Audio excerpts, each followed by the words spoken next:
बाबा दीना भद्री कहिया एबा हमरा गाम हो।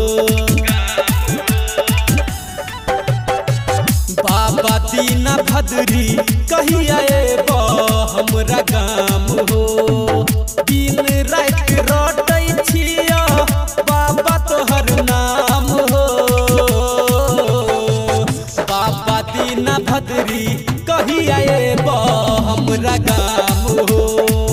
बाबा दीना भद्री कहिया एबा हमरा गाम हो। बाबा दीना भद्री कहिया एबा हमरा गाम हो। बाबा दीना भद्री कहिया एबा। कहिया तू दर्शन देबहो दुख हमर हटेबहो। और कतेक तरसेबहो कहन कहिया एबहो। कहिया दर्शन देबहो दुख हमर हटेबहो। और कतेक तरसेबहो कहन कहिया एबहो। देखै छी रस्ता दिन दुपहर सुबह शाम हो। बाबा दीना भद्री कहिया एबा हमरा गाम हो।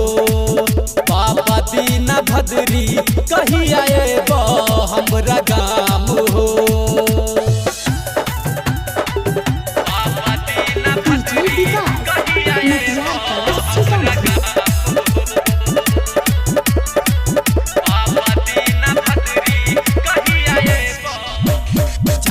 छ दुनिया जहान हो। महिमा छ तोहर महान हो। गरम गरम दूध खीर सा करै छ तू स्नान हो। जानै छ दुनिया जहान हो। महिमा छ तोहर महान हो। गरम गरम दूध खीर सा करै छ तू स्नान हो।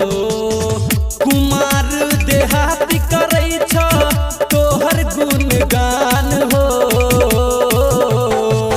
बाबा दीना भद्री कहिया एबा हमरा गाम हो। बाबा दीना भद्री कहिया एबा हमरा गाम हो। रिकॉर्डिंग बाय अपन मिथिला रिकॉर्डिंग स्टूडियो।